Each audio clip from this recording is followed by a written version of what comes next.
गूंगी बहू अंधी सास। एक परिवार में 5 लोग थे।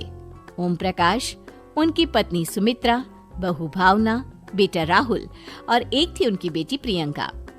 वैसे तो ओम प्रकाश और सुमित्रा के घर में सब कुछ ठीक ठाक था, लेकिन सुमित्रा की एक आदत थी। घर में कुछ भी गलत या सही हो तो वो किसी से कुछ नहीं कहती। और भावना स्वभाव की इतनी सीधी सादी थी कि अगर कोई उसके साथ गलत भी करता तो भी वो उसे कुछ नहीं कह पाती। इसी के चलते प्रियंका और राहुल घर में मनमानी चलाते रहते, क्योंकि घर को संभालने वाली औरतें इस तरह से रहती थी जैसे वो गूंगी और अंधी हो। माँ, मैं अपनी सहेलियों के साथ पिकनिक पर जा रही हूँ। ठीक है बेटा, चली जाओ।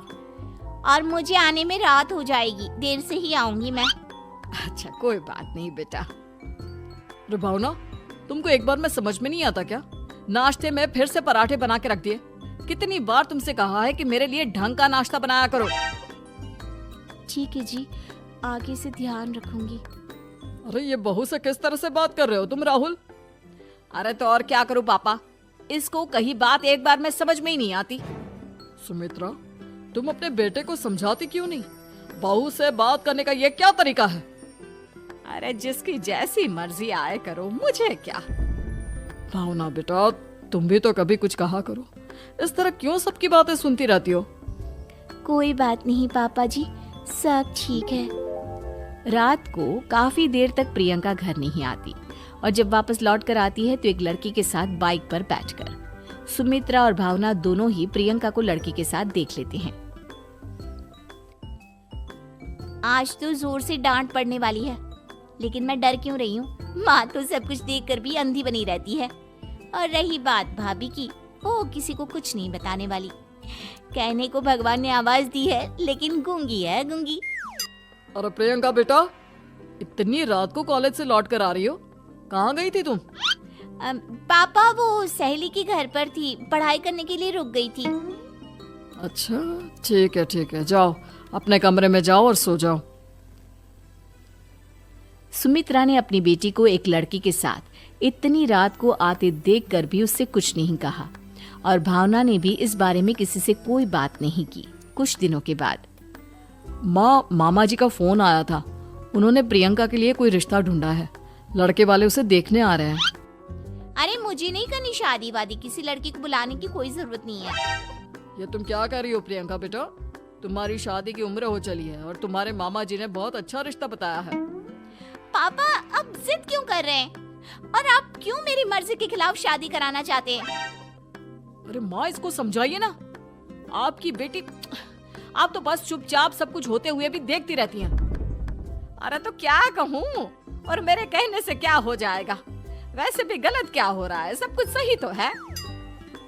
भावना बहू, देखो तो प्रियंका हमारी बात नहीं समझेगी, लेकिन वो तुम्हारी हम उम्र है। क्या पता तुम्हारे कहने से उसे कुछ समझ में आ जाए। नहीं पापा जी, मेरे कहने से कुछ नहीं होगा। मैं प्रियंका को कैसे समझा सकती हूँ? वो ननद है मेरी, कहीं मेरी किसी बात का बुरा मान गई तो? सुमित्रा और भावना में से कोई भी प्रियंका को कुछ नहीं समझाता। इस बात से राहुल और ओम प्रकाश जी दोनों ही परेशान हो जाते हैं। और फिर जब लड़का प्रियंका को देखने के लिए आता है, मुझे आपकी बेटी बहुत पसंद है, मैं उसके साथ शादी करने के लिए तैयार हूँ। देखो, मुझे तुमसे शादी नहीं करनी, और ये बात जितनी जल्दी समझ में आ जाए अच्छा रहेगा। अरे तो फिर आप लोगों ने मुझे यहाँ बुलाया ही क्यों? माफ कर दो बेटा, वो हमारी बेटी जरा गुस्से में है, हम उसे समझाने की कोशिश करते हैं। हाँ, देखिए आप नाराज मत होइए, वो तो उसने बस ऐसे ही कह दिया होगा। अरे कोई ऐसे ही कुछ कहता है क्या? और ये आपकी पत्नी और माँ, ये दोनों इस तरह चुपचाप क्यों बैठे हैं, जैसे इस घर के मेंबर ही ना हो? आपके घर में सब कुछ ठीक तो है ना? अरे सब कुछ ठीक है बेटा। सुमित्रा, समझाओ ना अपनी बेटी को। अरे क्या समझाऊं, क्या होगा समझाने से? सब ठीक ही तो हो रहा है, गलत क्या हो रहा है? भावना, प्रियंका को अंदर लेकर जाओ और उससे समझाओ कि कितना अच्छा रिश्ता है, कितना अच्छा लड़का है, इस तरह से बिहेव ना करे। नहीं जी, मैं किसी से कुछ नहीं कह सकती जी। अरे अजीब परिवार है, मुझे तो यहाँ से निकलना पड़ेगा। इस तरह से तो आपकी बेटी की शादी किसी से नहीं हो सकती। जिसके घर की औरतें गूंगी और अंधी बनकर बैठ जाए, उस घर का कुछ नहीं हो सकता। ओम प्रकाश और राहुल सुमित्रा और भावना की हरकतों की वजह से बहुत परेशान हो जाते हैं। एक दिन वो दोनों आपस में बात करते हैं। पापा, समझ में नहीं आता कि भावना और माँ को कैसे समझाया जाए। सही कहते हो बेटा, तुम और मैं काम के सिलसिले में सारा दिन घर के बाहर रहते हैं और घर की दोनों औरतें जिन्हें सारा घर संभालना चाहिए गूंगी और अंधी बनकर बैठी हैं। पापा आप ही बताइए इसका क्या उपाय है। मेरी तो कुछ समझ में नहीं आता बेटा, लेकिन हमें कुछ तो करना पड़ेगा क्योंकि इन सब की वजह से प्रियंका बहुत ज्यादा बिगड़ती जा रही है। तुमने देखा उसे किस तरह से बिहेव किया था। अरे लेकिन पापा हम करेंगे क्या? हमें एक नाटक करना होगा। कुछ दिनों के लिए हम भी गूंगे और बहरे बन जाते हैं, उसके बाद इन दोनों औरतों को अकल आएगी। हाँ पापा, शायद आपकी बात ठीक है। हम दोनों हर बार बात को संभाल लेते हैं और इसी वजह से माँ और भावना कुछ भी करने की कोशिश ही नहीं करते।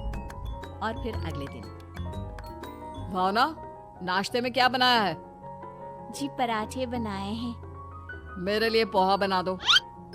अच्छा जी ठीक है, अभी बना देती हूँ जी। बहू, नाश्ते में क्या बनाया है?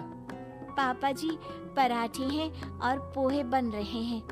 अरे बहू, मुझे तो उपमा खाने का मन था, मेरे लिए उपमा बना दो। ठीक है पापा जी, अभी बना देती हूँ। भाभी जल्दी से जरा मेरा कॉलेज का टिफिन तो पैक कर देना। और सुनो, मुझे ना भिंडी की सब्जी खाने का मन है। सुमित्रा चुपचाप बैठी बैठी सब कुछ देख रही थी।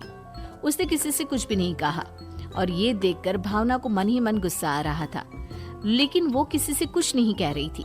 उसे लग रहा था कि ओम प्रकाश जी जो हमेशा उसकी साइड लेते थे वो भी आज चुपचाप बैठे हुए थे। शाम के वक्त प्रियंका अपने बहुत सारे दोस्तों को लेकर घर आती है और उधर दूसरी तरफ से राहुल भी अपने ऑफिस के दोस्तों को लेकर घर आ जाता है। प्रियंका अपने कमरे में तेज म्यूजिक चलाकर डांस करती है और राहुल अपने दोस्तों के साथ बैठकर जोर जोर से हंस रहा था। प्रियंका और राहुल मिलकर पूरे घर को अस्त व्यस्त कर देते हैं, लेकिन भावना उनसे कोई शिकायत नहीं करती और सुमित्रा जी भी चुपचाप बैठी रहती है। लेकिन भावना और सुमित्रा के अंदर का गुस्सा धीरे धीरे बढ़ रहा था। फिर रात को ओम प्रकाश और राहुल एक दूसरे से बातें करते हैं। पापा, हमने इतना कुछ किया फिर भी भावना कुछ बोलती ही नहीं और माँ भी कुछ गलत करने से किसी को रोकती ही नहीं। तुम चिंता मत करो बेटा, इन दोनों के अंदर का गुस्सा भर रहा है और बहुत जल्दी बाहर आने वाला है। अगले दिन, अरे बहू, ये कपड़े धुले हैं या गंदे हैं? पापा जी कपड़े तो मैंने धोकर ही आपकी अलमारी में रखे थे। मुझे तो साफ नहीं लग रहे, एक बार और धो देना। प्रियंका, मैं सोच रहा था कि तुम्हें उस लड़के से शादी नहीं करनी है ना, मत करो। एक काम करो, वैसे भी क्या रखा है शादी वादी में, तुम्हें जो लड़का पसंद है उसके साथ जाकर कोर्ट मैरिज कर लो। इस बार ओम प्रकाश और राहुल की बात सुनकर भावना और सुमित्रा के अंदर का गुस्सा जाग उठता है।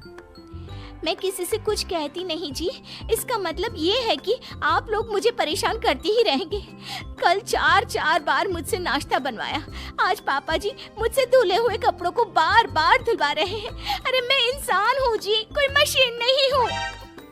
तुम दोनों ने मिलकर इस घर की कैसी हालत बना दी है और अपनी बहन को भागकर शादी करने के लिए कह रहे हो।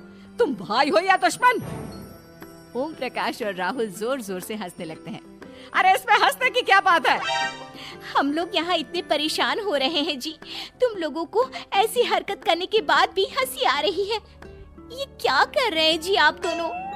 यही तो हम चाहते थे कि सुमित्रा तुम अंधी होकर ना बैठी रहो। घर में कुछ भी गलत हो तो उसे रोकने की कोशिश करो। और भावना, तुम अपने साथ हो रहे गलत व्यवहार पर भी कभी मुंह नहीं खोलती, ये सही बात नहीं है। मैं चाहता था कि तुम्हारी भी जुबान खुले, तुम गलत बात का विरोध करो। गूंगी बहू और अंधी सास की ये जोड़ी इस घर में अब नहीं चलेगी।